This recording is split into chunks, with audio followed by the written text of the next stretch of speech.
One sunny morning, Snow White walked through her forest, humming a sweet tune.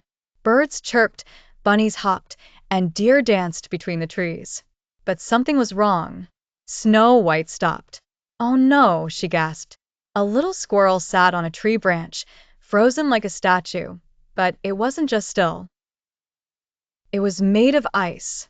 She ran deeper into the woods and found more animals, foxes, owls, even a bear, all turned into shiny ice sculptures.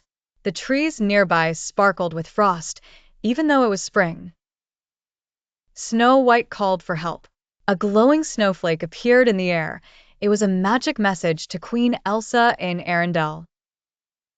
Within hours, Elsa arrived on her snowy horse. "This is powerful ice magic," she said, touching an icy bird. "But it's not mine." The two queens teamed up. Snow White knew every path in the forest, and Elsa knew every kind of magic. Together, they followed the frost trail. As they walked, the forest grew colder.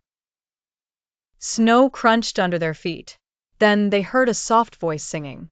It came from an icy cave hidden behind sparkling vines. Inside was a tiny creature, a Frost Pixie. She was crying icy tears that froze everything around her. "Who are you?" Elsa asked kindly. "I'm Crystal," said the pixie. "I got lost and scared, and my magic went wild." Snow White knelt beside her. "We can help you find your way home."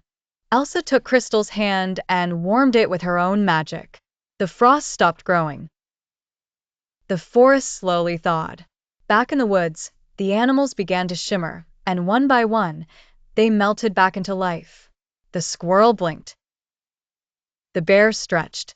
The birds flapped their wings. Crystal smiled. "Thank you, queens. I'll never let my magic get out of control again." Just then, the forest creatures gathered around Crystal with happy chirps and gentle nuzzles. The deer even bowed. They weren't afraid anymore. The little pixie giggled, her wings sparkling like diamonds, and did a joyful twirl in the air. Snow White clapped, and Elsa created a swirl of snowy petals that floated like butterflies. It was a celebration. Elsa and Snow White waved goodbye as the pixie flew into the sky, leaving a trail of twinkling snowflakes. The forest was safe again, and the animals were happy. Spring returned, full of warmth and song. And from that day on, if anyone saw sparkling frost in Snow White's forest, they smiled. They knew it was just a little pixie saying hello.